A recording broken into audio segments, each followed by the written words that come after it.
Welcome to Nick and Dave Deep Dive the Metaverse, a podcast exploring cult classics, subculture, and geek media. I'm Nick. And I'm Dave. And we will be your tour guides today for this deep dive of Jim Henson's subversive coming-of-age fairy tale, Labyrinth. You forgot to say 1986. 1986 subversive coming-of-age fairy tale, Labyrinth. I was trying to figure out how many descriptors you could come up with this one. Yeah. But yeah, this one really touches on all the things we're looking at. It's definitely a cult classic. This is hella geeky. This is a three all three boxes movie for us. I haven't watched this movie, of course, before I did the watch for this review, but I hadn't watched it in probably, 25 years. Yeah. So did you grow up with Labyrinth? Because I really didn't. It wasn't in my library. No, I was Hobbit, Flight of Dragons, Last Unicorn, that kind of thing. I did not have Labyrinth. I saw Labyrinth at some point, but I was a teenager. Yeah. And in 1986, I, of course, was not yet a teenager. I was a young child. So yeah, I don't know. I mean, I guess maybe as a little kid, I had some, gender biases going on. And this was filed with Last Unicorn and what's that one with Tom Cruise and Tim Curry as the devil? Oh, Legend, yeah. Yeah, there was certain girls' movies. Yeah, and this was a girls' movie. You know, it's funny because I'm a total fan of Last Unicorn, but Labyrinth and Legend were both definitely girls' movies in my mind. Yeah. So I didn't really cling to it. So I was glad to do this movie for an episode. And what I tried to do here is I went into it completely cold. I didn't Google it. I didn't look up anything. I didn't even read the Wikipedia entry on it. Good. I just watched it. And cool, awesome. It's free if you have HBO. So, yeah, it's on. This one is HBO Max. We didn't have to hunt it down. Yeah, this one was very, very simple to get to. Yeah, so neither of us really were. This was not in our lexicon or whatever, but you went out on your personal social media and you kind of asked the crowdsource, like, what should we cover? And Labyrinth was a repeat mention. Like, more than one person mentioned it. Yeah, and I could say other divers have contacted me, and this has always been a movie that people have brought up. You should do Labyrinth. Yeah, and so I think this episode is going to be interesting in that many people have really fond feelings about this movie, but I don't have any of the nostalgia-colored glasses that a lot of people do. Yeah. So I tried to give it a real honest take, understanding, that this is a period piece. This is a snapshot of the 80s. And it was really interesting and it was enjoyable. Yeah. But this is probably not going to be the same review or deep dive, because we don't really do reviews properly. This isn't going to be the same deep dive as like the Last Unicorn was for me. Yeah, where you really were kind of looking at your childhood feelings and reassessing them with your adult eyes. Where I went into it wanting to love it. I didn't go into this with any thoughts other than, I like David Bowie. Yeah. So I've seen it 4 times. Wow. So I'd seen it, I remember in high school, my girlfriend showed it to me because it was, for girls of that age, it was a very formative film. It basically, their puberty was kickstarted by this movie for a lot of Gen X ladies that I know. But I had never seen it as a kid, so I was like, this movie's a little cornier than you seem to think it is. But I've seen it now, more times as an adult and not as a cynical teen. And I can appreciate it a lot more. I think it depends on how much you like Muppets and puppetry. Yeah, Jim Henson's Creature Shop is amazing. They do incredible work. So definitely, if you're a Muppet fan, this is in your top 10. Yeah, and I have always been a fan of physical effects. So this is definitely. I enjoyed a lot of things. I kind of called those out a lot in my chronological outline here. Oh, very cool. Well, before we get into that, what have you been up to lately?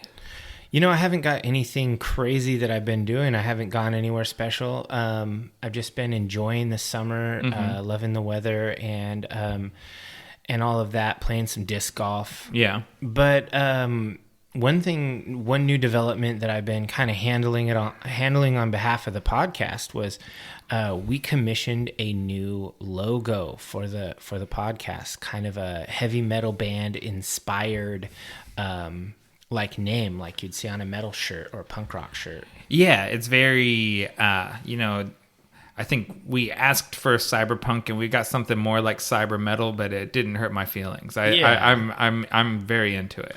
Yeah, so divers, you'll see this is going to be the new cover picture for all that I'm going to upload with the episode. It's our new logo. Kind of he channeled like a spaceship vibe, but it ended up being kind of spiky and pretty cool, but it's very legible, which was a request that I made. Yeah. Because he does a lot of the artist's name is Jason Roberts, and he does Jason V. Roberts, right? What? Isn't it Jason V. Roberts? Well, on Facebook he's just called Jason Roberts, and on Instagram it's Nightmare Fuel HC, which I can only assume means hardcore. Yeah. Because he's into PNW hardcore, punk, and crust. Yeah. And his logos really reflect that, so it's pretty cool. But not only do we have this new logo for the show, but I also commissioned Jason to do a logo for us of just our social tag. So you can find us at Deep Dive the Meta on all platforms across the metaverse. Yeah, and that one he definitely did go full crust punk on. Yeah, it looks pretty rad. So you'll see us posting these on the socials when it comes time for this episode to go live, and hopefully you guys like it. Give us some feedback on it. I'm pretty stoked. It was really really well done. And if you are in the market for a logo for your band, business, podcast, whatever, contact Nightmare Fuel HC on Instagram.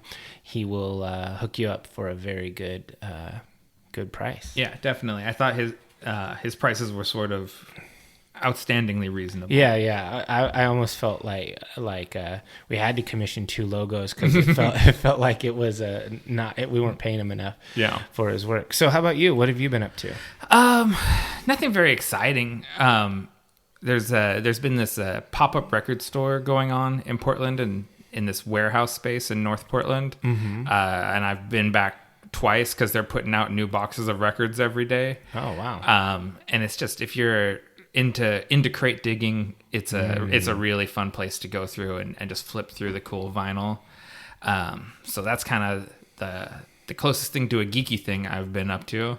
Other than that, I started a new schedule at work, which has allowed me to get back into working out in the morning. Nice. Because the gym shut down at the beginning of the pandemic, and you go, okay, well, in 3 months or so, this is going to open back up, and then I'll get back at it. Yeah, 18 months later. Yeah.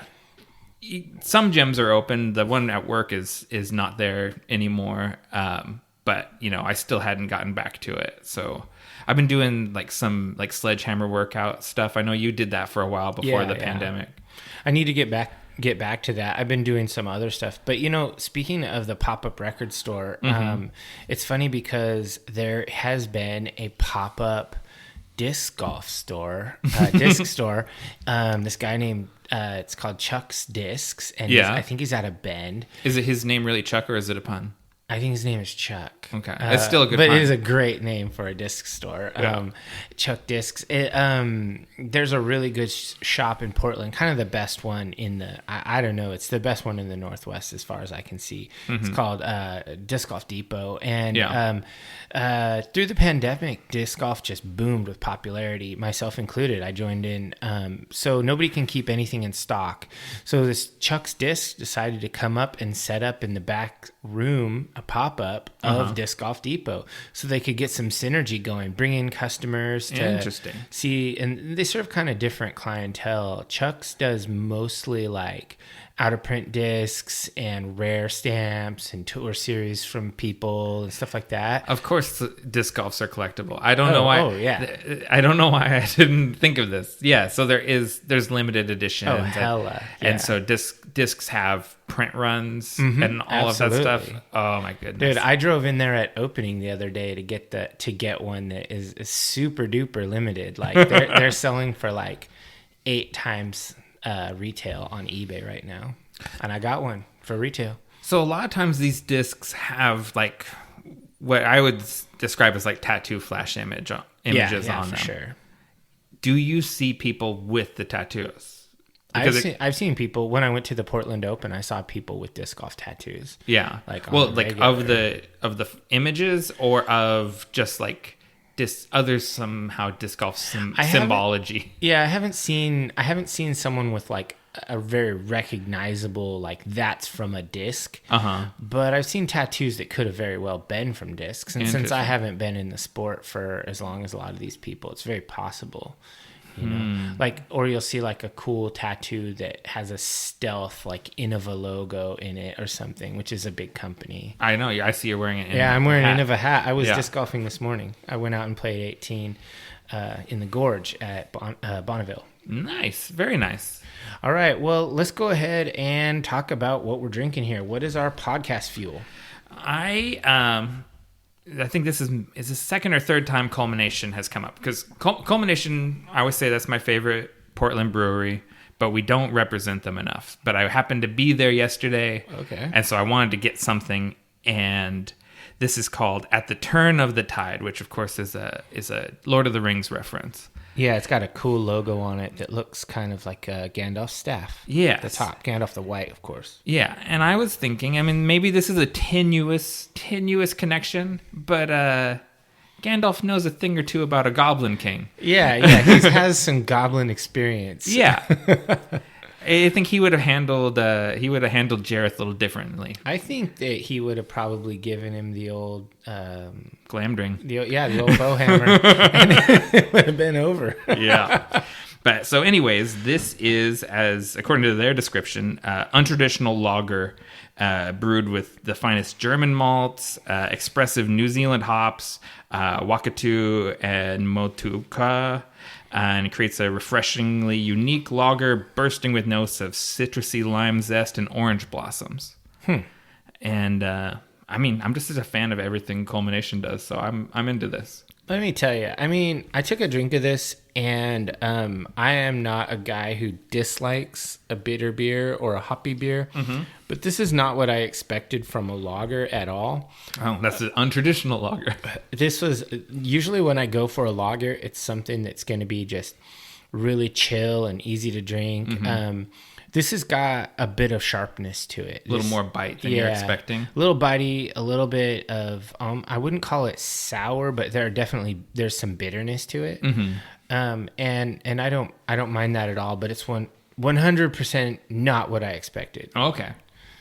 But that's not bad. No, I'm not giving it a negative.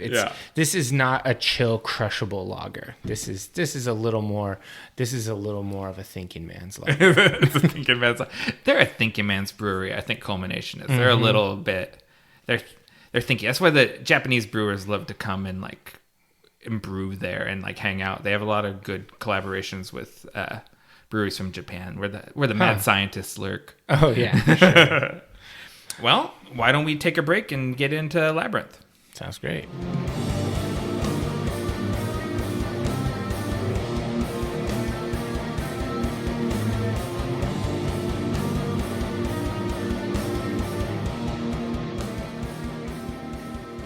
All right. Welcome back, divers. Let's dive into Labyrinth, 1986, directed by Jim Henson. So one of the things that struck me immediately when this movie started was how modern movies do not have like a 4 to 5 minute long opening credit roll where you're just seeing names pop up for jobs like you don't care about. Yeah, that's true. I mean, generally there is title credits at the beginning of a movie, but they're like more subtle. And more often they come after something of a cold open or something like that. This one opens up with industrial light and magic showing off the latest of computer-generated imagery. Yeah, it's an owl flying around, a bunch of credits for like 4 or 5 minutes. I was like, wow, I'm glad movies don't do this anymore. I think maybe you're not quite appreciating how impressive that owl was in 1986. Like, that's basically the pinnacle of computer graphics for that time. Sure. I mean, cool, good on him, but it just wasn't interesting. And Right. I mean, I had almost forgotten that Lucasfilm was involved in this, and George Lucas in general. Yeah. Because I just think of this as like a Henson flick. Yeah. And so Jim Henson gets a lot of credit as sort of an auteur of this movie, but it's way more collaborative than that. The credited screenwriter is Terry Jones from Monty Python, but it's a lot more complicated. Jim Henson wrote the original treatment. Terry Jones wrote the first screenplay, and because of the Screenwriters Guild, he has the credit on it. Yeah. But this is also Lauren Phillips did a pass. George Lucas provided notes, and then a lady named Elaine May kind of tied all of the various versions of the screenplay together and made it into a cohesive thing that kind of involved everyone's stories. Yeah, and this movie it's kind of interesting because this was made for $25 million, but it was not very profitable. In the U.S., it only made basically $13 million. No, it's definitely a cult classic for sure. It's this was not a hit. Kind of a bomb. And it's weird because, I mean, it had David Bowie in it, which seems like if you have this big star appeal and then you have Jim Henson's appeal, he was pretty huge in the 80s, and then you have, one of the guys from Monty Python involved and Lucas involved. This should be like a money factory, right? Yeah, but George Lucas and Jim Henson both are very much about making the thing they want to make, and commercial success either comes or it doesn't. And I think they made the movie they wanted to make, but it was maybe just a little too weird for the theatrical market. It really found its audience on home video. Yeah, because this was basically considered a big disappointment, and it was Henson's actual last film that he directed. Yeah, and the fact that critics gave it really mixed responses basically kind of helped wrap up Jim Henson's career as a director. Yeah, and he just sort of went on with doing the stuff he'd been doing, but didn't really rock it up like he had kind of been on a trajectory to do. Yeah, and so the same thing could be said for The Dark Crystal, which was the film he did before this one, and it was similarly kind of too weird and mixed reviews, and really became the classic that we think of it as on home video, not in the theaters. Yeah, I did see. I did have The Dark Crystal on VHS as a kid, so that's definitely one that I did watch a number of times. So I saw Dark Crystal in the theater as a little kid, and I would say my impression was probably terrified, but enchanted. Like, it was very scary to me as a 5 or 6 year old, however old I was, but fascinating. Like, it was just a fully immersive, weird fantasy environment. Yeah, I thought so too. Maybe we should consider doing a Dark Crystal. Yeah, I've never seen it as an adult, and there was like a whole show that came out that I didn't watch. The show was kind of boring. I don't know if that's the popular opinion, but I never finished it. Oh, okay, yeah, and you'll watch garbage.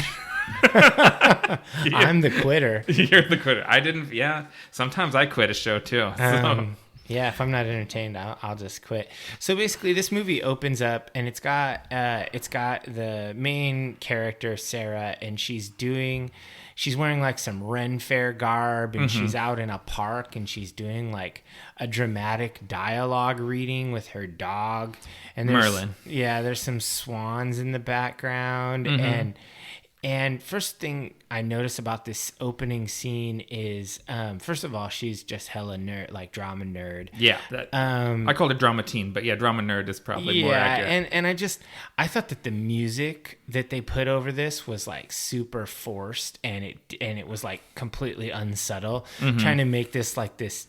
I don't know what they were trying to do, but it was like this epic symphonic kind of triumphant music. I was like, dweeb teenager in park does not need epic symphony music. Do you think it's just we paid David Bowie to do this soundtrack and we're going to use the music a lot?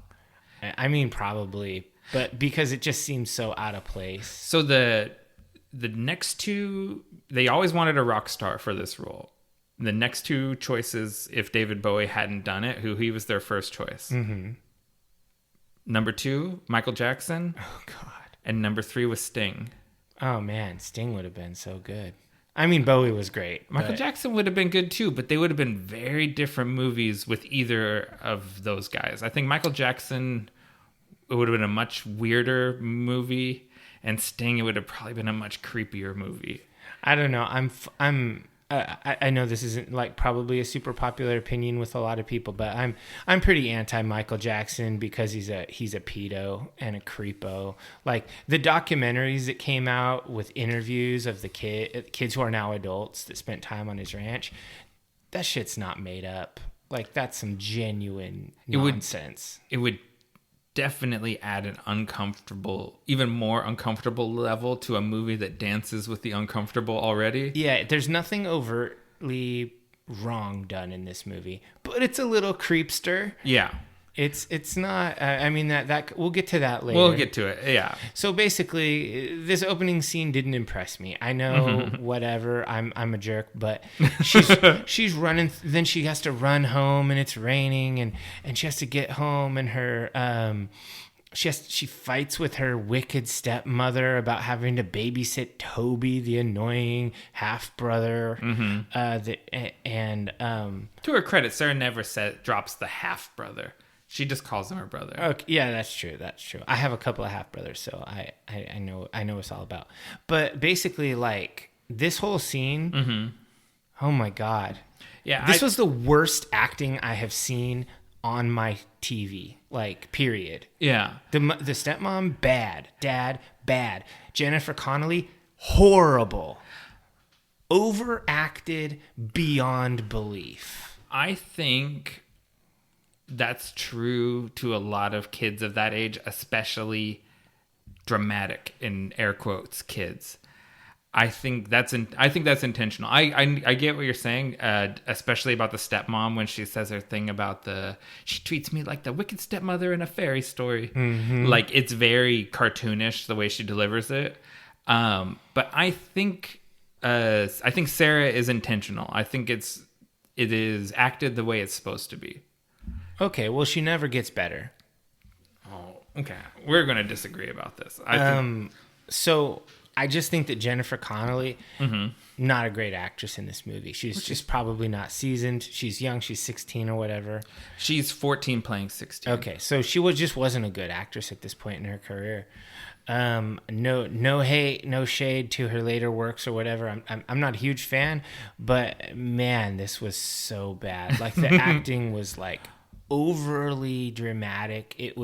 Nothing felt natural at all. Like every line was forced. I think that's intentional. It was a stylistic decision to have a bad actress. No, it's a stylistic decision to overact it and be dramatic about everything, because that's something. What you see Sarah does is dramatize her life, right? Like that's sure. So she's making everything into a fantasy to the point that we go into a complete fantasy world. This is all a story that Sarah's telling. But even like legit dramatic kids that you've known through your life or whatever, they get real sometimes. They're not always like overblown nonsense. At 14? I don't know. There's some drama kids can be pretty overblown nonsense. Okay, well, I don't want to. Let's not linger there. Shit splatter this whole movie right now. But I did say this is in my notes too. I said Sarah's pretty insufferable right off the gate. Yeah, I don't like her at all. Yeah. I can't. I wouldn't trust her to. I wouldn't trust her to feed my cats, let alone watch a kid. She's also a very bad babysitter. That's in my notes. But so basically, we see Sarah's room, and literally everything from the Labyrinth is foreshadowed in the room. There's a stuffed animal of Ludo. There's one of the Fireys. There's a music box with the princess in the ball gown that she wears later. There's a Sir Didymus doll. There's a Labyrinth. There's a bookend of Hoggle. There's the MC Escher drawing with all of the stairs. There's a Goblin King doll. I thought that this scene, the set, was overdone. I think that there's a certain amount of foreshadowing is cool, but sledgehammering it is not exactly ideal for storytelling. I get what you're saying. I've been on a journey with this movie, and I've been where you are, and I've come to a more accepting place with it. I mean, there are a lot of good things about this movie, but the first 10 minutes, it ain't it. I think something that definitely flew over my head a few times, but I got on some of these more recent viewings, is the pictures of David Bowie that she has in her room. Not of David Bowie, the rock star, but of this character named Jeremy that is her mom's boyfriend. She has a picture of him with her mom on her mirror, and she has her mom is an actress. Yeah. And in the playbill, you see a picture of her mom and Jeremy there together, and they're co-stars and they're romantically involved. But it makes a bigger picture of who Jareth is. Jareth is like the fantasy version of Jeremy. Yeah, and I guess they blatantly say it or imply it later in the movie that it could have all been a dream. It could have just... this whole thing is her fantasy. Yeah, this isn't like, none of this is real. This is a girl's imagination. Yeah, I think I sort of purposely didn't read any of the supplementary material, because there's quite like comics and stuff. Yeah, there's sequel comic books and there's prequel comic books, and I think everything sort of takes away from the pureness of this story, which is just Sarah's fantasy. Yeah. If you make Jareth real and the Goblin King this thing that exists and he comes and he enchants girls throughout history or whatever, you ruin this movie. So I'd rather just not touch any of those comics. I mean, everybody does that. I mean, that was sort of like the same thing with The Crow. Yeah. The same reason we should review The Crow, but only The Crow, not any of the rest of it. Not even... I like City of Angels, I think. I do. You don't. I want to rewatch that. Okay. All right. So moving on. She fights with the parents. Blah blah blah. And then there's some goblins in the bedroom. The first thing that's interesting. It's legit creepy. The scene is creepy. As soon as the parents leave, Sarah goes full evil and summons the goblins to take Toby away. Poor Toby. I know. Toby, played by Toby Froud, who is the son of Brian Froud, who is the production designer or conceptual designer for this movie and for The Dark Crystal. Okay. Brian Froud, he did a book in 1978 called Fairies with Alvin Lee. It's a really famous picture book of fairies and goblins and stuff. His creature design is why these movies are so classic. Yeah, I mean, I think that the goblins, as they're presented, are really cool looking. Like, I like that a lot. I think that these creatures are super cool. One thing that kind of killed this scene for me, was the fact that they had Toby crying in the background for the entire 5-minute scene. And I was like, oh, God, stop. I hate the sound of babies crying. Like, it's like when you go to a restaurant and someone nearby, their baby's crying and they just are like, whatever, he'll stop. And they just never do anything. Just like, oh my God, you're ruining my life. So if you could summon goblins to take a baby away from a restaurant. Every time. You should try that. You should. Sometime you're at a restaurant, you just go in the bathroom and just look in the mirror and you say, I wish the goblins would come take you away right now. And come out, the crying's over. Yeah, that would be great. And so, yeah, Nick just did what Sarah did. She summoned the goblins, wished that she actually specifically said, I wish they would take him away. And they did. Mm-hmm. And I think that scene is really evocative of like gremlins and critters and movies of the same time period, of these little creatures. And they're usually puppets like that. So it feels like a gremlins-y thing. Yeah, I like these puppets. They're cool. But then Jareth arrives. David Bowie bursts in, all goth sexy, with his big majestic mullet, and he tells Sarah, no backsies. You can't call the goblins to take the baby away and then say, I didn't mean it. The baby's mine now. Yeah, and he's got this really cool costume. It's got like a high-collared cloak. It's almost like he's wearing sort of like armor, sort of like a chest plate thing. Yeah, he's got a breastplate it's supposed to be based off a German knight. Yeah, it's a really cool outfit. I like the costume quite a lot. He's got a few winners. Like, yeah. There's a reason. You told me when we were discussing this, you have multiple friends who have named their kid Jareth. No, I know one person personally, but I have met another kid named Jareth. Other than that, friend's kid. So yeah. So Jareth is something that sticks with people from this movie. Yeah, it's the sort of the main thing that sticks with them. He's kind of the big deal in this movie. And he does this thing with juggling glass balls. Yeah, and the perspective is so jacked. Like, when you're looking over his shoulder, you can tell that's like somebody else's hands. Yeah, Michael Moschen is the guy's name, and he's, like a professional ball juggler. And he would crouch behind David Bowie, put his arms up. Like, David Bowie would have his arms behind his back, and Michael would have his arms through the armpits and would be up there doing the stuff blind in front of him. And this contact juggling. Yeah, the behind the scenes footage of it is pretty hilarious, and a lot of balls get dropped, and there's a lot of David Bowie like shaking his head and laughing, and this guy like swearing behind him and like cursing that he can't see what he's doing. Yeah. And it's pretty hilarious. A lot of work went into just a few scenes with these balls. Yeah, and it didn't look that cool. That's sad. Yeah, it doesn't. But I think to a little kid, it looks cool. Yeah, I think if you're 12 and you're watching this, you immediately go and get like a golf ball or something and start learning. Yeah. Try to contact juggle. I mean, from a kid's perspective, juggling is very cool, and so that contact juggling is like cooler than juggling. So yeah, I get it, but from just watching the movie, I was like, oh god, those aren't David Bowie's hands. This looks silly as hell. Yeah, that's that adult cynicism that you don't accept the fantasy on the same level. Yeah, because the perspective was so off. And so basically it was like they're having this dialogue, and this line, she's like, where is he? And he's like, Jareth is like, he's there in my castle.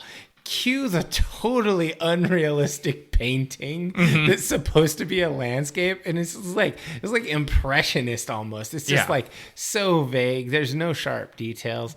And I was like, okay, whatever. This is like a fairy tale thing, and we'll just be generous and call it stylized. But then when you cut over and it to where Sarah is in the land, like at the edge of the labyrinth. Yeah, he points at the castle, and then we are there in the fantasy. And then you see like in the foreground are the set, and then you look in the back. It's the same blurry ass painting. Expressionistic. Let's stick with expressionistic. And I was like, okay, whatever. We're in a fairy tale now. Everything's cool. And then there's a super classy dude pissing. Yeah, that's how they open this thing. The first thing we encounter is a dwarf named Hoggle, and he's peeing in a pond. And he does apologize. He didn't realize he had an audience. And then he goes back to his business of bug spraying fairies.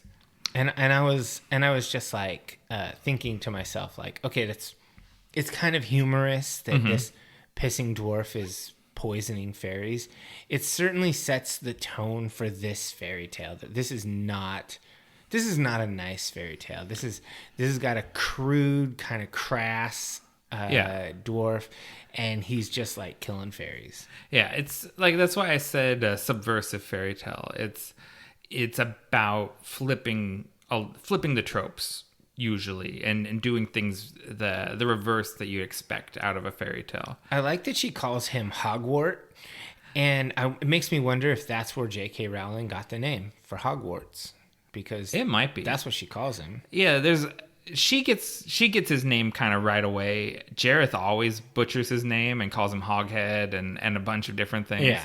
Yeah. And Hoggle, we should kind of spotlight him for a second, because Hoggle is a really complicated puppet. Mm-hmm. It's got a suit actor named Sherry Weiser, who's a little person that is acting it out in this big head, and then she's also wearing oversized hands. Okay. He's voiced by Brian Henson, and they've got 5 puppeteers operating his face. So this Holy is moly. And I think Brian Henson is one of the puppeteers. So it's a 5 or 6 person operation to bring Hoggle to life, and he is the co-lead of the movie practically. Kind of, yeah. Yeah, and so he's got a lot of weight to carry, and most of the time he carries it pretty good. I think it's kind of like after they kind of meet and they have their little dialogues, they kind of go into a montage of them like running around like through the maze and whatnot. Yeah. And it's just like, it is like the most cheese-tastic synth pop being played over top of it. And this is like a montage of the worst D&D party ever. So David Bowie is one of my all-time favorite musicians.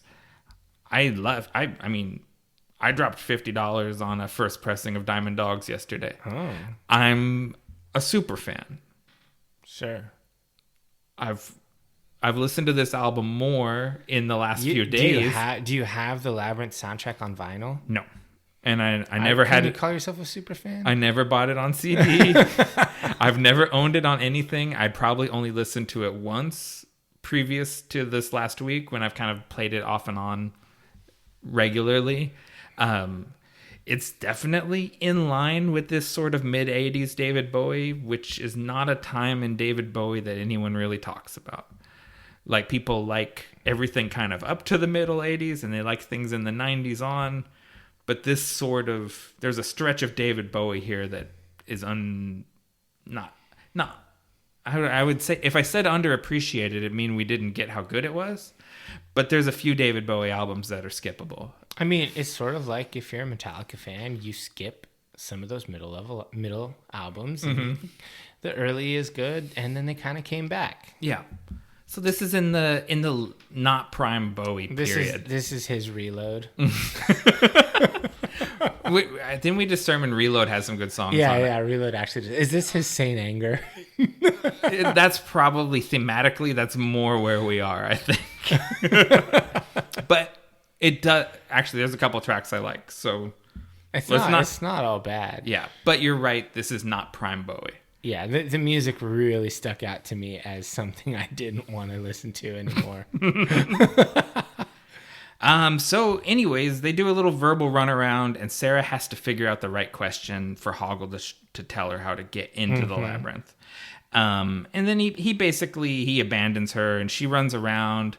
And I've got all of the encounters listed, and I don't know if we probably don't want to mention every single one of them. The first one is the little Cockney worm. And the perspective is super jacked and weird. Yeah. But the worm repeats something that Hoggle told her about not taking things for granted. That's kind of like the first lesson Sarah has to learn is to not, because she thinks you get in and the outer ring of the labyrinth is just one contiguous hallway, but there is passages, they're just not visible. Ah, gotcha. Yeah, I think that some of these encounters are totally skippable, but it should be called out. Like, I really liked seeing the goblins who are wearing their like armor and helmets and weapons and stuff. They looked super cool. They kind of reminded me of some of the drawings of the characters in like heavy metal. Oh yeah, That have like the oversized helmets with spikes on the top and stuff like that. Like I just thought that was cool. And I really enjoyed those puppets, and I thought they were neat. But then they get to that one scene where like Bowie is in the middle of the room with all the goblins, and then he goes into a musical number. Yeah, Magic Dance is the song. And all of the puppets start moving like animatronics at a Chuck E. Cheese. And it's just like, okay, the 80s were a thing. Yeah. It's really weird because literally anytime you mention this movie to someone who loves it, this is the thing that they talk about. Because you say, like I told someone yesterday, the next podcast is on Labyrinth, and they go, "Oh, you remind me of the Babe," and they go into that whole bit. It's a Cary Grant, Shirley Temple bit from a movie from the 40s that Bowie reappropriated. Gotcha. But that is the thing that everyone remembers is this moment, and to me, it's one of the kind of like weakest like scenes in the whole movie, but it made an impression on people for some reason. I didn't like the song. I didn't like the Chuck E. Cheese dancing. But I'll say this: Jareth is a better babysitter than Sarah is. Oh yeah, he's making sure that kid's looked after. Toby's having a good time. And one thing I'm curious about: do they ever explain it in the extended universe? Why are the goblins all hideous, but Jareth is handsome? Oh, probably. I don't know. Like I said, I avoided the whole extended universe thing. I mean, he's the Goblin King, but is he actually a goblin? Is he just like a fairy, a fae creature? He's like more an like elf an elf. Yeah, he's more like an elf. Who is king over the goblins? Yeah, I don't know. I think really he's more like Sarah's idea of what a sexy man is as a kid. Okay. You know, he's not literally a goblin. He's king over the goblins. Yeah, I mean that's sort of the conclusion I came to. There's a couple of tropey encounters they have after that. Like you get to the two guys, one tells the truth and the other one lies. Right. And all of that. And once again we get Sarah doing some extreme overacting in this scene. It gets super dramatic. There are some moments in the middle there, like when she's interacting with Hoggle and whatnot, where I think the acting was pretty good. Yeah. And I think that she was actually like, that's how a person would react, you know, like to some of these situations. But then there are other times when she's reminded like, oh yeah, I need to be theatrical. Right. And she goes back into that, overly dramatic, overemphasized mode, and that happens a bit in here. So what you should remember here in these, or when you look back at it, think about this: when Sarah is being rational and using critical thinking, she advances in the labyrinth, and when she goes into her like fantastic thinking, she has setbacks. So she solves the riddle with the two guards, right, of which door to go through. Sure. And then she gets on the other side and she's like, oh, this was a piece of cake. I'm smarter than I thought I was. And then, boom, she falls down the hole. Every time she starts going back mentally, like into that behavior that you're talking about, something bad happens to her. And when she's rational, she gets to move forward. Yeah, I can see that. Because she rationally solved it, and then she got a little lame, and full of herself. Yeah, boom, she's in an oubliette, which I had to look up. It's funny. I knew what an oubliette was because you're a dungeon master. I'm a dungeon master, but also when I was a kid, I played Magic: The Gathering, and there was a card called oubliette. But yeah, I was like, man, that's a dark thing for a kid's movie. Yeah. Essentially, which is just like a pit prison where you let people rot to death. Yeah. According to Webster, it's a dungeon that only opens at the top. Yeah. Rough. And then we cut over to Jareth, and he's not happy with how far Sarah's made it. And he reveals Hoggle's a plant. He has Hoggle in there that he's supposed to be leading Sarah backwards through the labyrinth back to the beginning. Yeah, and I think it's pretty funny how he essentially threatens he threatens Hoggle with the bog of eternal stench, which that sounds like every teenage girl's worst nightmare. It's a stinky place. This movie is set up in a way like that I thought that a fantasy story would be set up as a kid. Like it's the way you would tell a story, and then this happens, and then this happens. Yeah, it's like it's super linear. It's a very and then this sort of movie, and that's I saw a little interview with what's his name, Terry Jones, and he had said like he wrote the movie that way. Like he basically had a stack of Froud's drawings, and he'd get to the next point. He's like, all right, it's time for another encounter, and he'd be like, oh. Then she meets these things, and he would pick a creature from the stack and be like, and write an encounter basically. Yeah, I mean it's extremely simplistic. It's like a D&D module that she's running through, where you just have to go through the dungeon and go from room to room and encounter each little thing, and then you'll encounter the boss at the end. This would actually be a pretty good like introductory dungeon to run someone that you were just introducing them to role playing. You could do it in one session. Oh yeah, that would be pretty fun. Yeah, this is kind of just kind of a weird scene here where they're in the tunnels down below, and there's this cleaner machine, which is like this death drill thing, and it reminded me of Indiana Jones. Yeah. And they're pounding on the wall, and eventually it breaks down. Yeah. And they encountered Jareth down there in the dungeon because he's spying on them basically. Yeah. And it's like that's all. It's pretty interesting. It's definitely. There doesn't feel like there's any stakes. Like there's no stakes beyond what Sarah's ready to handle. There's always a way out. They're not really in danger. It's just an exciting story. Yeah, I mean, air quotes exciting. Exciting to Sarah.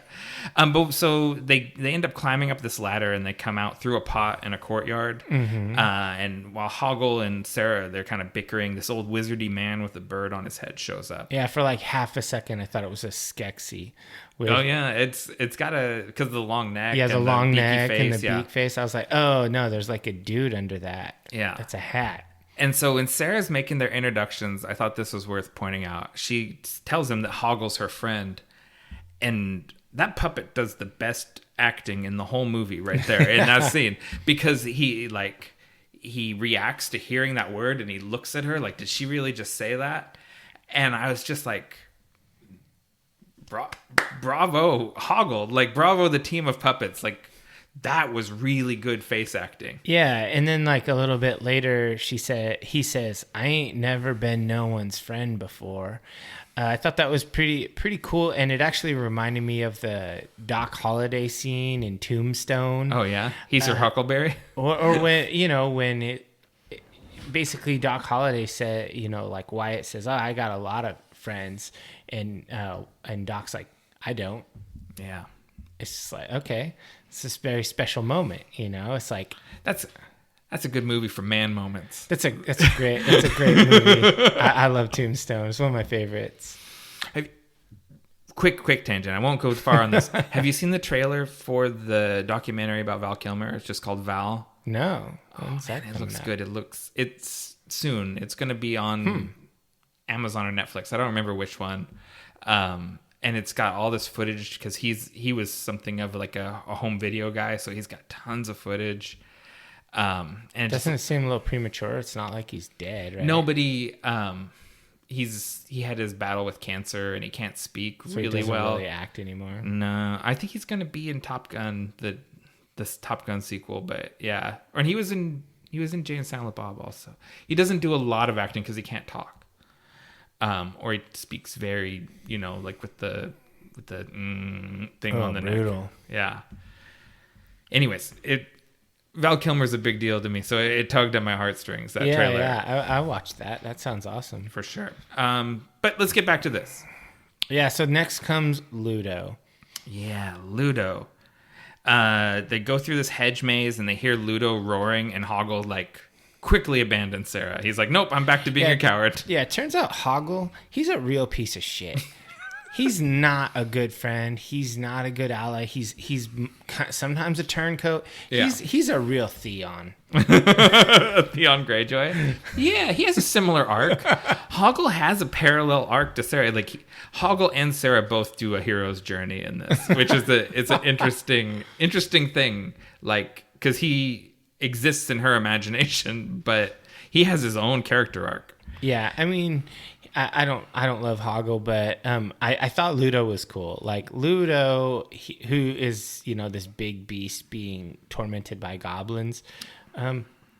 He's pretty cool. Yeah, he's loyal. So he looks like a big orangutan with horns, and he can talk to rocks. That's very useful. The rocks are the Deus Ex Machina for the rest of the movie. Yeah. And Sarah frees him, and he's joined the party. He's now part of the squad. Yeah, I like Ludo better than Hoggle for sure. Ludo is a pretty great character, and there's two different guys that portrayed him on inside the suit. They alternated, and then probably the same mass of puppeteers that operate his face. And there was basically inside the Ludo suit, there's two screens that the person operating it can see. One that is like back at Video Village where you're looking at the whole set, and one that's on one of his horns. And that's the field of vision as far as like what's in front of you is a little like pin camera up on one of those big horns. So he's very blind. Jeez, that's cool though. That's why Sarah, often you see Sarah leading him or Hoggle kind of by the hand, like she's always holding hands with them. I think it's because neither one can really see anything.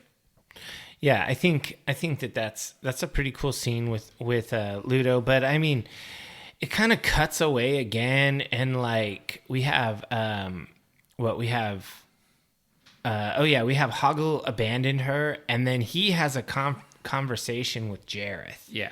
And Jareth is like basically heckling Hoggle.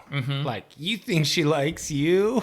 Yeah, you're a miserable little I don't remember what he calls him, a wretch or whatever, but it's like, if she kisses you, I'll make you a prince of the land of stench. And I was like, okay, that was funny, but he's a dick. Jareth is a dick to Hoggle. Like, he really treats him bad. And he gives Hoggle a poison peach, kind of a la Snow White, which was one of the books we saw in Sarah's room.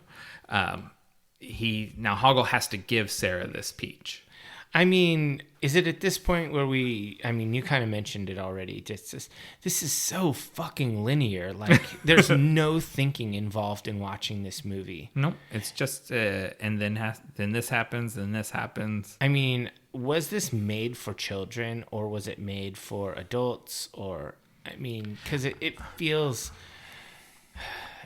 pretty tedious at this point to me. And I know there's probably some divers out there that are like, oh my God, there's so many amazing scenes. But it's like, dude, this is boring. I think the movie is made for adults and children, both. And I think adults are supposed to get a meta message from it that's beyond the children who just appreciate the fairy tale style and of the it. Puppets. Yeah, which it's very much patterned after Alice in Wonderland and The Wizard of Oz, and Where the Wild Things Are. Like, and they even show Where the Wild Things Are in her bedroom. Yeah, they very much right out the gate. They tell you this is what we're emulating. Like, we're subverting the tropes of these books essentially. So I think it is supposed to be linear like that, but there's a story for adults there that you're supposed to pick out. You know what I mean? You're supposed to do the crunchy thinking about what this represents. But the kids aren't going to see that because they don't have the perspective to care about what it represents. Nick's on record. Kids are stupid. No, kids are still kids. and they've never had to reckon with becoming adults, which is what the movie's about. Sure. Yeah, I mean, I think, there's another scene where they have Kids are stupid. Oh, Nick's fully on record. I want to say I'm not on record with that. Then there's the scene, what'd you call them? The Fireys? The Fireys, aka the Fire Gang. Yeah, probably the worst green screen work in the whole movie. And there's a lot of bad green screen work. This is crap. Like, straight up axe this scene. I bet you they didn't because they spent too much time making it. They couldn't bring themselves to it. Yeah. It just looked so bad.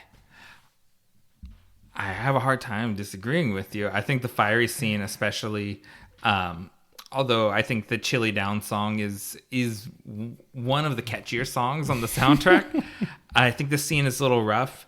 Really, my only note about it is Kevin Clash, a.k.a. Elmo, is one of those fireys.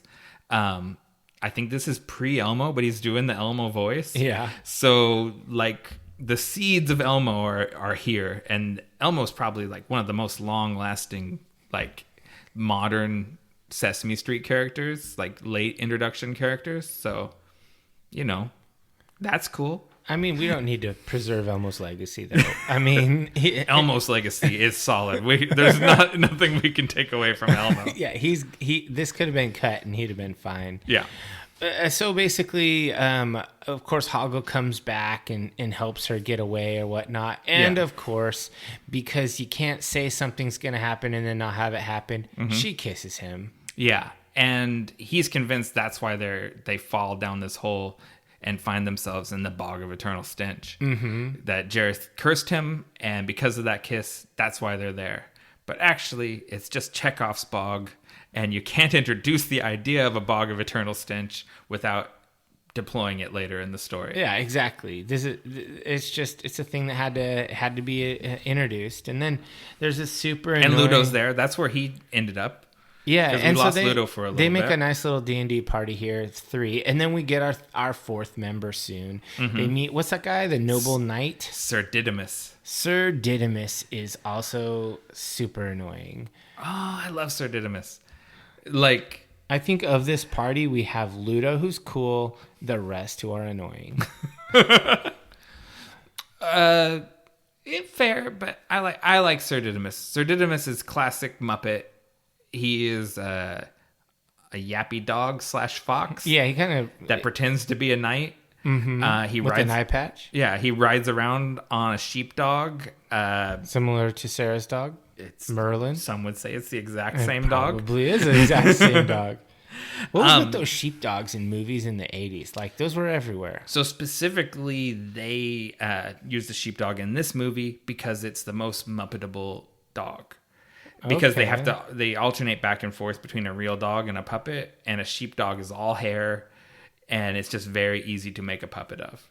Okay. So I think other dogs might have been considered, but the sheepdog was just the most Muppety dog. Easy. Yeah. Yeah. So I mean, these guys are going around, and it turns out Ludo can summon rocks with his growls and howls, or whatever you want to call it. Yeah, we've already seen him do it once. But Sir Didymus is the guard of this bridge, and they just have to ask him if they can cross. That's yeah, it. Because he swore a blood oath that no one would cross the bridge without his permission, and so you just have to get permission, and then that's it. What kind of blood oath is that? I don't know. It's a fairy story blood oath. But this is another good example of Sarah has to logic her way.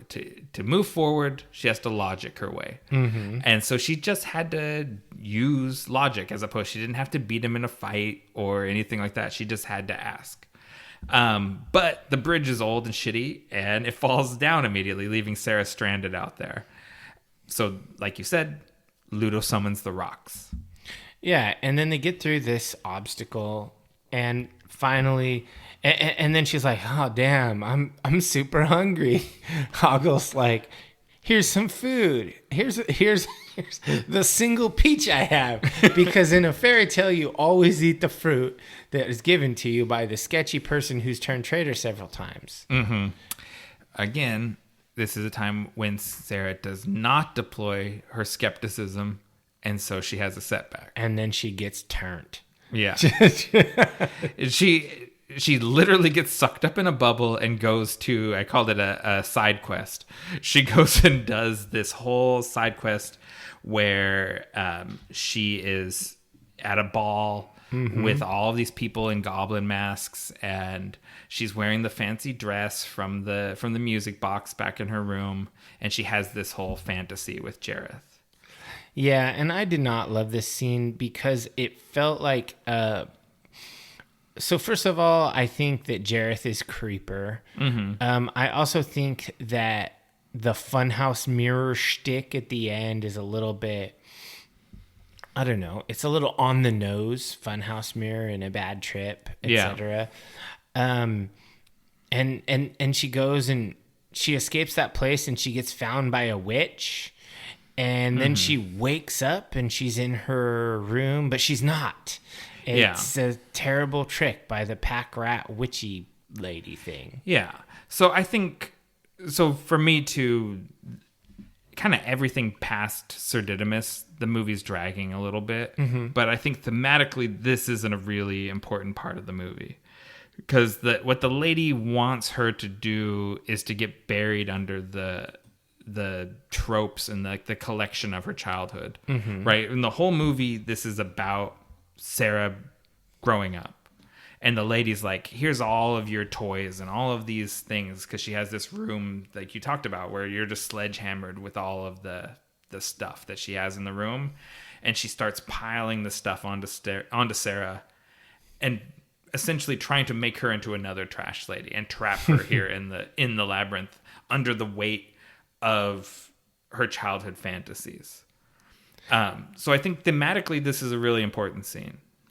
Yeah, I mean, they're trying to make this into, another lesson about how things, materialism, etc. Like, I think there's a lot of things you could try to take away from this. But I don't think it's specifically materialism. I think it's just like the trappings of all these things. It's specifically her holding on to her childhood fancies in an unhealthy way. You know what I mean? Like, not being a prisoner to them as opposed to dealing with them rationally. Okay.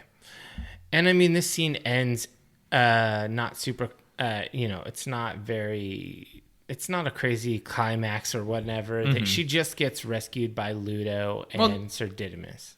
She realizes the trap and then it falls apart. And they're there. But they don't rescue her. She rescues herself. Oh, okay.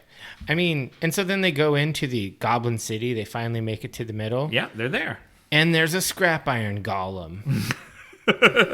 Is that the proper D&D? I think it's just I called it a big robot, but I like your description better. Yeah, it's like an iron golem, but it's junky, so I call it scrap iron golem. Yeah, I don't know. And I think that this whole battle thing... Hoggle comes back and rejoins the party, and basically it's just like they're not doing battle with her. They just like, there's no battle to be had. This is Benny Hill with goblins. Oh, totally. Yeah, the Hoggle saves the day. Like, there's a little bit of actual danger maybe with that big robot or scrap iron golem. I like that. And Hoggle does his final face turn, right, where he turns good and stays good for the rest of the movie. And then I called it a big Muppet battle that ensues afterwards. Yeah. And that's all the notes I took on it, because, I mean, there's no point in us going beat by beat through all the stuff that happens. No, because it's just Benny Hill with goblins. Yep, totally. But at the end of it, they prevail because of Ludo being able to call the rocks, because that's the kind of end all be all. If you call the rocks, it's all a wrap. So I was watching this with Carrie and my wife, who after this battle, she said, "The rocks are the real MVP in this movie." I thought that was funny. They kind of are. Yeah. Well, I mean, Ludo, who can talk to rocks. Let's not downplay Ludo's involvement. No, but yeah, Ludo and the rocks were the real MVPs in this movie. Definitely the most valuable member of the party. Sir Didymus just rides that dog around. Ambrosia, that's what he calls it. Or Ambrosius. Ambrosius doesn't want to fight goblins. Sir Didymus is basically useless. He is, but he gets all the jokes. Sure. I mean, yeah, he's a color commentary guy. Yeah. And then she's like, I have to do this alone. Because that's the way that it's done. And they're like, well, if that's the way it's done, that's what you must do. But if you ever should need us, Sarah, you just call on us. That's important. It gets called back on later. And then she walks into the Escher puzzle. Do you think they paid royalties on that? You know, I bet they had to have it on the wall. I bet they had to probably do... So they probably just used the hell out of it once they paid the royalty once. Yeah, so that is an M.C. Escher lithograph called Relativity from 1953. Very famous. I mean, who doesn't love M.C. Escher's art? So good. He's so awesome. Good. Yeah. And... Remember that time when we were at that show and we saw that music duo called MC Escher and DJ Tanner? It's pretty hilarious. They had a Casio keyboard and like really bad rapping. I remember that name, but I can't. It was at one of those Scarlet Theater shows. And the guy was rapping as MC Escher, and DJ Tanner was rocking the Casio keyboard with the samba beat and stuff, like the pre-programmed beats. It was pretty entertaining. It was like a comedy act. Those were really fun shows. Yeah, it was really fun. Shouts to Jessica, who put on those shows, like real underground hardcore shows in Vancouver, Washington, which does not have hardcore shows. Underground hardcore shows. For a while, we had some really cool. There were a mix of like metalcore bands and experimental bands. Like those were really fun shows. Yeah, I agree. That was fun. But I just remembered that just stuck out to me right now. MC Escher call. and DJ Tanner. I don't think I used to do promote. I used to make flyers for those shows, and I don't think I did one for that show. I wish I had. I have got a bunch of cool flyers for bands that ended up being big bands. Oh, that's awesome. All right, so back to this movie. She leaves the party, goes alone, walks into an Escher painting, and she's there, and of course so is Jareth. Yes, and we get my favorite song from the soundtrack, Within You. This actually is a bop. Like, this is a good one. Hold on a second. I called this the creeper song because he's a grown-ass man talking to a underage girl, and he's saying within you. He's talking about being in her. No. It's pretty implied. This is a gross song. No, it's not. I've gone on the whole journey with this where this is a gross movie, and I've come back around. Did you go and analyze the lyrics really carefully? This is not a lyric from the song, but this is something that he tells her, and I think this is when Jareth really lays the truth on her. I'm exhausted by living up to your expectations. Mm-hmm. He is her fantasy that she made up. He does everything that she wants him to do. He doesn't exist. He says, you cowered before me, and I was frightening. Basically, everything that he has done is just what she's wanted him to do. So he is just her fantasy. He's in her head, not in her baby box. He's in her mind. I understand that is what the idea was, is that I'm from you. I am a creation of you. Yeah. But I don't think it's worded well. It could be less ambiguous. Yes. Yeah. I won't fight you on that. I mean, he could say within you. I mean within your mind. Or like you created me in your fantasy or something like that. He doesn't need to be like just creepster about it. Like, and I don't think that there were any scenes in here that were overt in their inappropriateness. I just think it's a tone. Yeah, it's just, and that's why I'm glad it's David Bowie and not Michael Jackson or Sting. Yeah, then it's over. I think I don't know. Sting hasn't really had too many scandals in his life. No, I don't think Sting has any scandals, but I think Sting. I mean, this is going to be a weird commentary. I think Sting's sexual energy is at a more aggressive stance than David Bowie's. So are we going to give Sting 5-star sexual energy? It's off the chart. think back to Dune, when he comes out there in the codpiece, and they wanted to do that scene fully nude, and the studio wouldn't let them. So that's the problem. Sting would be like, I don't want a codpiece. I want my real dick print. Sting would take it to the next level. Okay. He would go next level. David Bowie knows where the line is, and he's happy to do his magic dance right on the line. He's wearing a fairy outfit, and he's dancing 10 feet away from her. Yeah. I mean, yeah, that's fine. And then, of course, it ends when she comes to the realization, you have no power over me. Yes.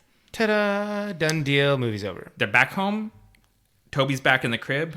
The owl that may or may not be real flies off. And then there's a Muppet party in her bedroom. Yes, that is all that happens.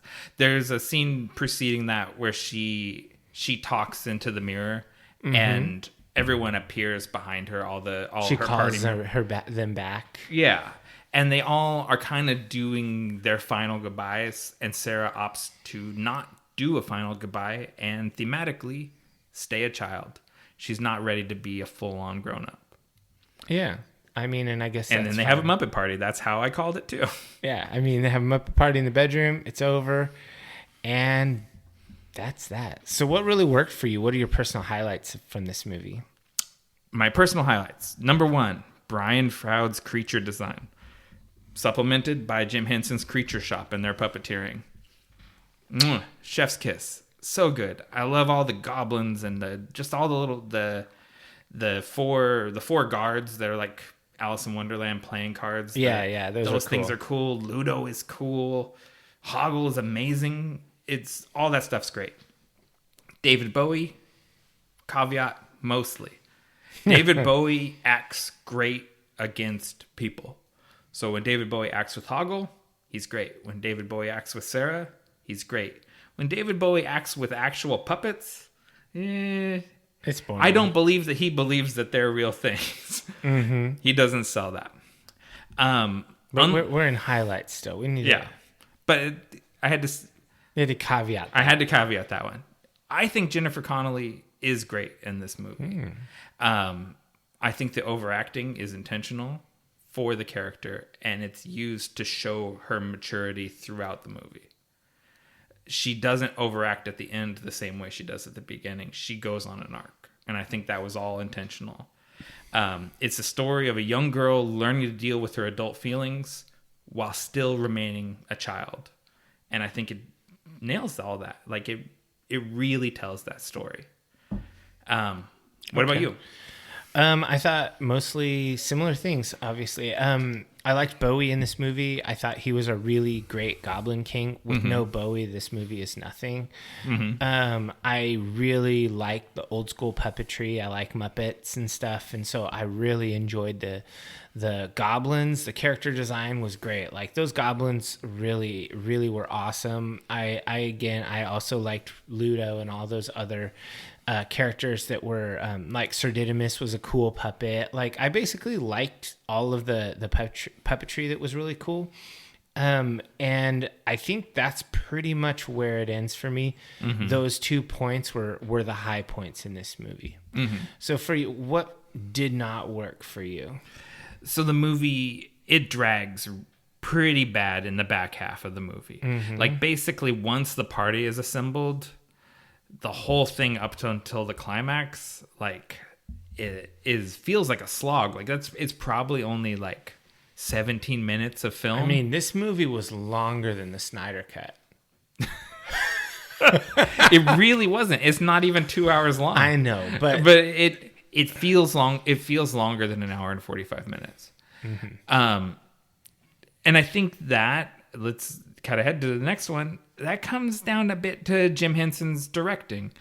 Jim Henson, I don't want to besmirch him because I think he's a true genius. Like I think he was really a visionary, creative, but I don't think he's a great feature film director.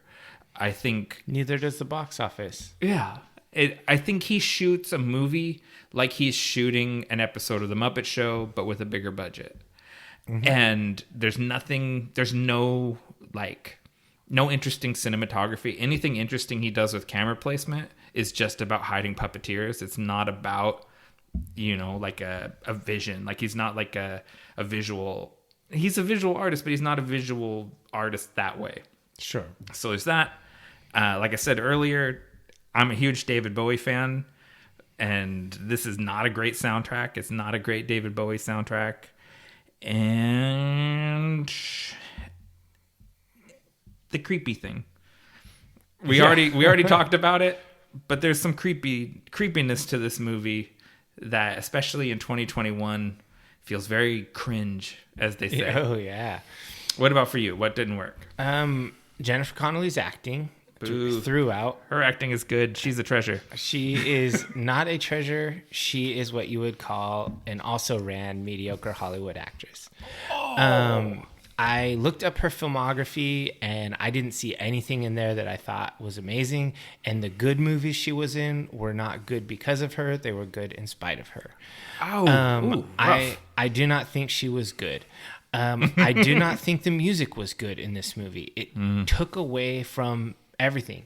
The musical numbers where you have David Bowie dancing with the puppets, or when you have the puppets doing their little musical things here and there, just no thank you. Absolutely no thank you. Those scenes were lame. Just straight up. I mean, come on, but just take it for what it is. I'm a Gen X dude. It's not for me. Yeah. So I thought it was lame. Maybe a 12-year-old girl would watch it and think it's awesome. I think you are right that Jim Henson is not a good director. This movie is extremely linear with no interesting diversions, nothing that catches you unaware. It's just like you said before, and then it's over. Yeah. And it was just like, okay, cool, dude. I'm glad it's over.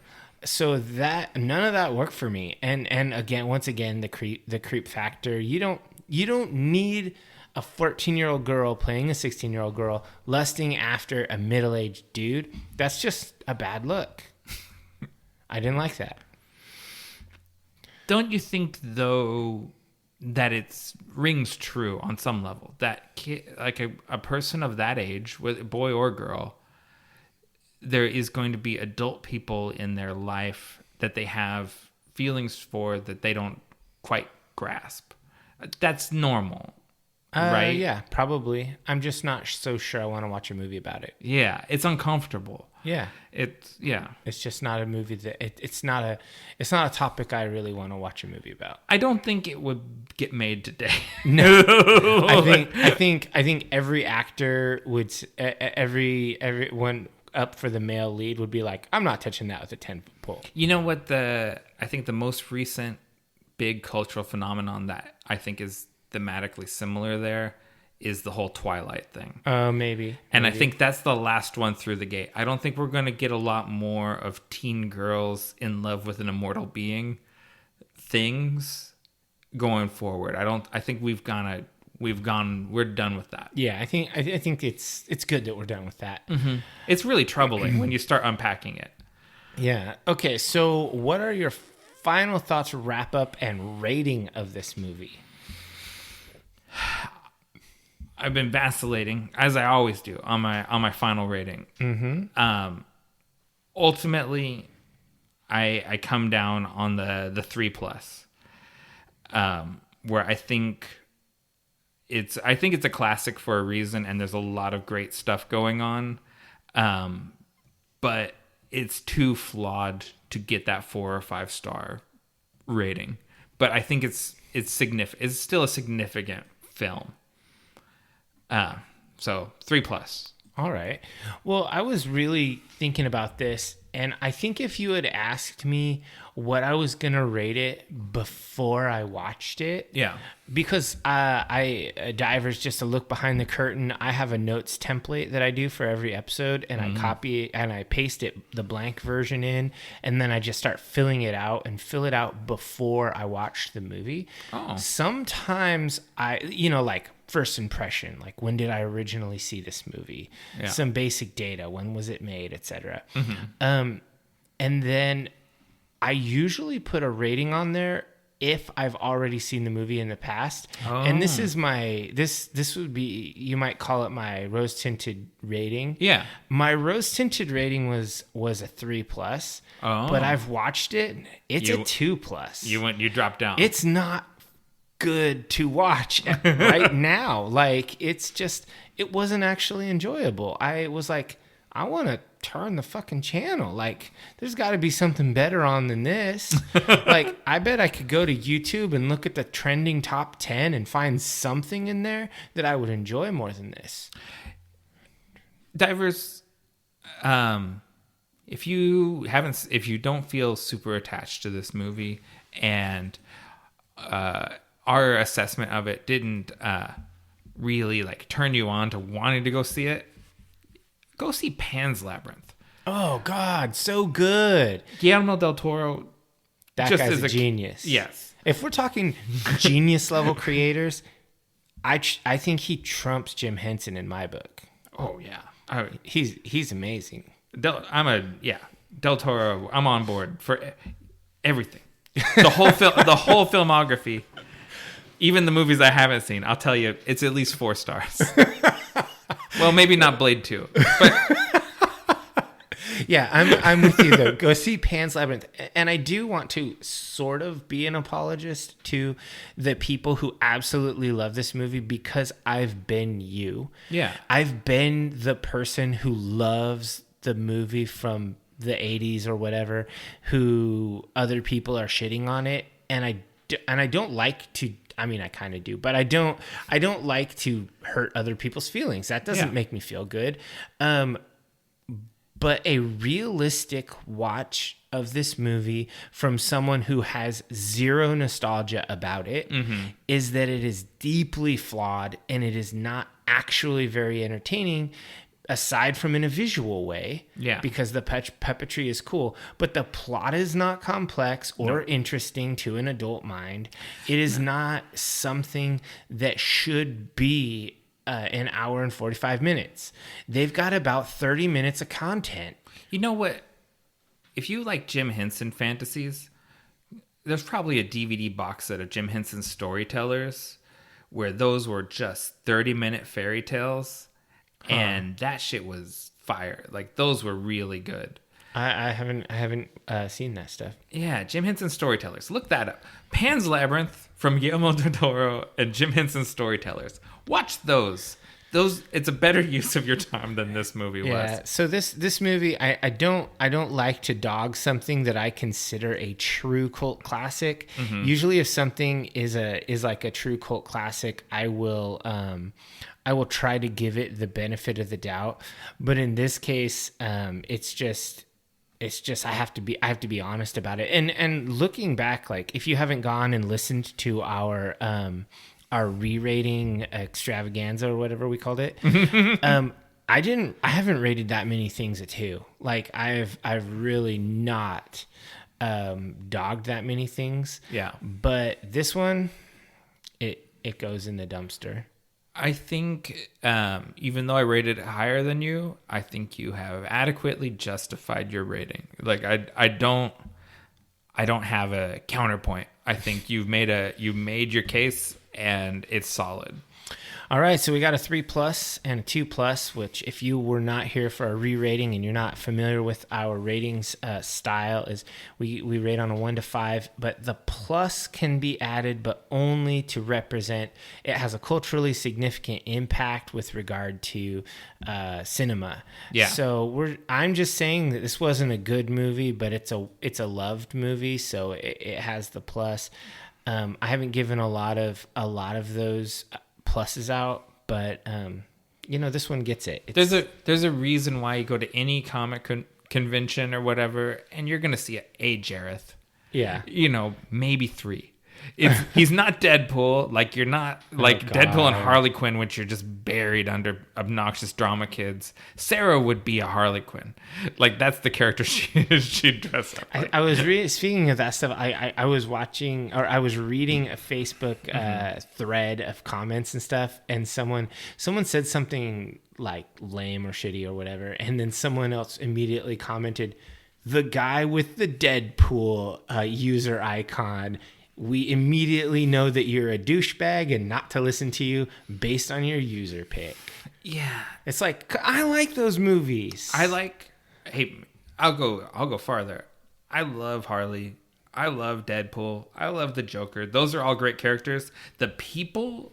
They have some toxic fans. They have really bad... Like, Joker especially has toxic fans. Yeah. Deadpool and Harley just have obnoxious fans. Yeah, that's true. And not all of them, obviously. Don't want to paint with too broad of a brush. But, you know, in any fandom, there's always going to be certain ones that attract more more people that are annoying. I just figured I'd throw that out there because you mentioned Deadpool. So let's go ahead and take a break, and then we will come back with our closing segment.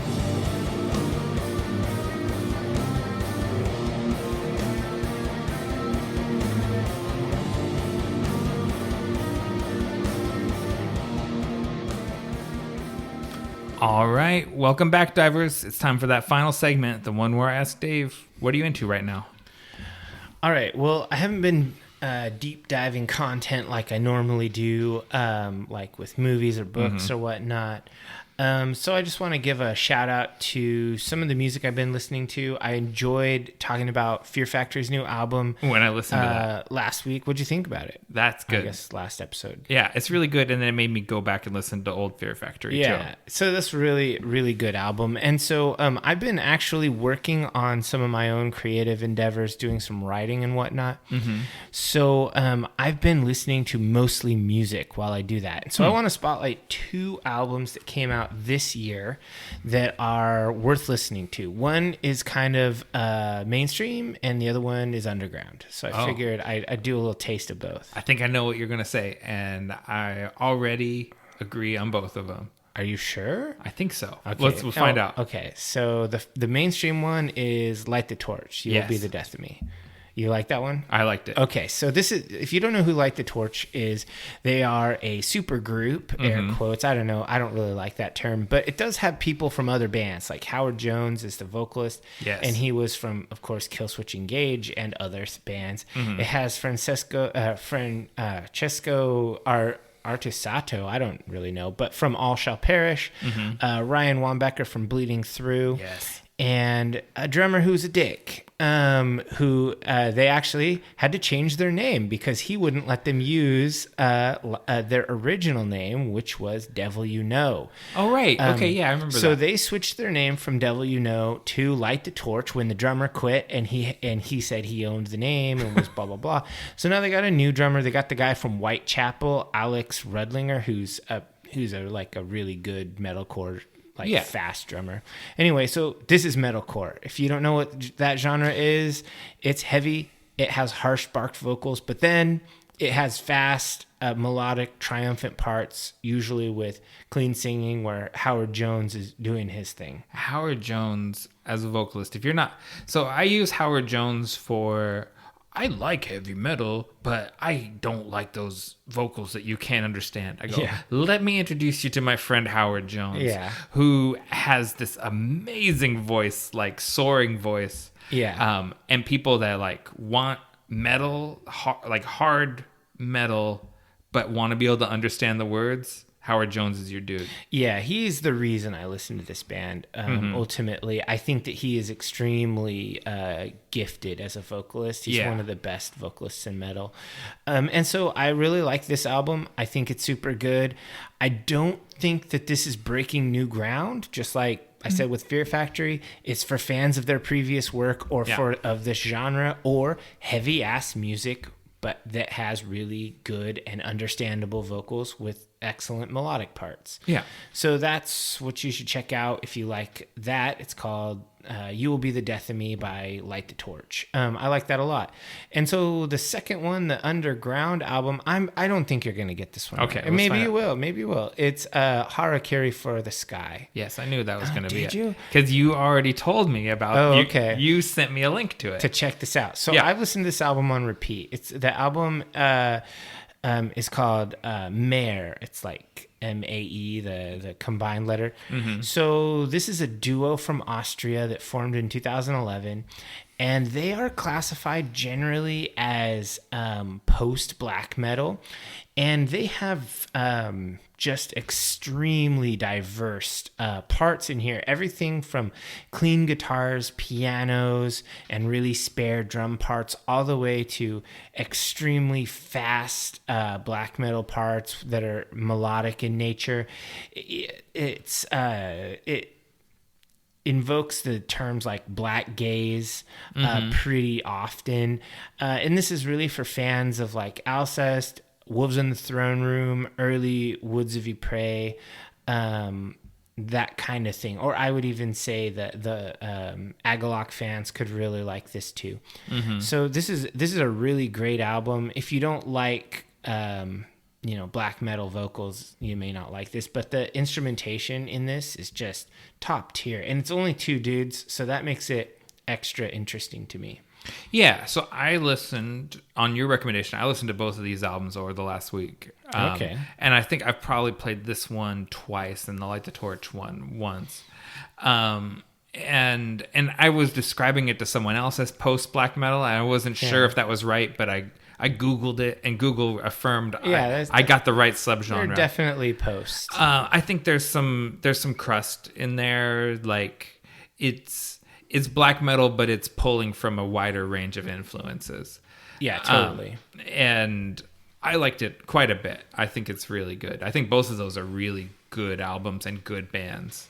Yeah, it makes me like whenever you hear some older bastard be like, "There's no good music made today. The best music was made." Blah blah blah. It's like, dude, you're just not finding new music because you've closed your mind. If you look, there are amazing albums being put out every single year. And if you are a person who's looking for good metal to listen to, there's a YouTube channel called Banger TV. Yeah, that is just awesome. They do like amazing YouTube videos about like what's coming out this month that's awesome, and they review things. They do in-depth single album reviews. I watch them. I'm subscribed to them on YouTube, and I watch their previews, like what's coming out this month, and then I just go to my YouTube Music and I just add them all to my collection and listen to all of them. Ooh. And if I don't like one, I just take it out of my collection. It's very easy. Yeah. And so it's really, really helped me grow my kind of my different genres of metal that I've been listening to. It's really easy to fall into those ruts, right? And get into I'll just listen to Alice in Chains again. All the best music came out miraculously when I was 16 years old. Yeah. And it's like, it's so weird because my dad thinks all the best music came out when he was 16 years old. And it's so weird because it's really when I was 16 years old, the best music came out. Yeah, people just need to understand that it's okay to have nostalgia trip bands. Sure. And that's fun and it makes you feel good. That's literally the crux of this podcast. Yeah. But you should listen to other music too. Yeah. So be like Sarah. And learn to balance the two things. Also have Muppet parties. Yeah, and don't be a trash lady with a pile of shit on your back. Have balance. Don't eat peaches from traitorous dwarves. You can't trust a dwarf without a beard. It's like the dwarf is measured with his beard. That's funny. All right, so what are you into right now? I've gone all around on whether or not to do this because it feels so out of step with the podcast. Okay. And I thought a couple times I'd be like, I'll recommend the new Black Widow movie because it was really good, or I'll recommend the new AFI album because I've been listening to it a bunch. But really, the thing that I've been into is a YouTube channel called the Hoof Gp. The Hoof Gp. It is this guy named Graham Parker. He is a Scotsman, and he is a professional hoof trimmer, and he trims cow hooves. Cows, not horses? Not horses, cows. Yes, he goes to farms, dairy farms, cattle ranches, etc., and he trims the hoofs and prevents lameness in cattle. And he he has over 300 videos, over 800,000 subscribers, and I'm one of them. 800,000 for hoof trimming? Yes. And I don't think I've watched 300 videos, but I've watched a lot of hoof trimming. How long are these videos usually? 17 minutes. Okay. They're short. Basically, in a day, he goes out. He has this thing called the crush, and it's a apparatus that you herd the cattle into, and you get them in there, and then you can basically pull up their leg, get the grinder out, and you trim their hoof. And cattle, and any hoofed animal, they naturally have self-maintaining hooves, right? Their hooves are like fingernails. But in our sort of the environments that we keep animals in, especially dairy cows who just are in a mushy field or in concrete sheds, right? Yeah. And so there's lots of things where they can damage their hooves, and they need to have those lesions and ulcers and things taken care of. It's sort of like if you ever watched like any of the Animal Planet vet shows, or if you ever watch like the Dr. Pimple Popper videos. Oh, God, that's disgusting. That some people are super into. It's sort of like the intersection of those two things. Okay. Where it's like, it's veterinary care and a little bit of grossness, but there's this sort of satisfaction when they heal an animal that has an abscess or something, and they trim the hoof, and you check back and she's better afterwards, and like, it's just real wholesome content, and I'm like hooked on it. I watch so many of these videos. Holy crap. So just the background, I'm from a dairy family. Like, I come from dairy farmers. And when I was a little kid, I used to get quizzed on cows. Like, when we would drive around, it'd be like, Nikki, what kind of cow is that? And I would know, that's a Holstein, that's a Jersey, that's a Guernsey, that's an Angus. Like, I would know the different breeds of cows. Mm-hmm. So it really, culturally, it hits me in this cow centric. And you kind of live in the country. And I do, and I love cows. I just come to terms with that. I love cows. I like to watch. When are you going to get some cows? Oh, jeez. I don't want to do this, and I don't want to pay Graham Parker to come and trim their hooves either. Although I've watched a lot of videos, I might be able to just wing it. I would ruin a poor cow's hoof. Don't let me trim your cow's hooves. No, I won't. I'm never going to get a cow. Yeah. But anyways, if any of that sounds appealing in any sort of weird way to you, I definitely recommend the Hoof Gp on YouTube. Okay, definitely not going to watch that, but yeah, I'm glad you like it. So, call to action? So, subscribe to us on your favorite podcatcher and rate us generously. A 5-star review costs you nothing, but means everything to us. And in the future, we're going to be doing something related to this ratings thing. So make sure you figure out how to do it and get it done. And we'll come back to this later. Yeah. You can find us on all social media platforms as Deep Dive the Meta. We are on Instagram, which is my preferred. We are on Twitter, which Dave likes, but we're also on Pinterest, which no one likes. Well, I guess this is really goodbye. Don't say goodbye. Say good journey.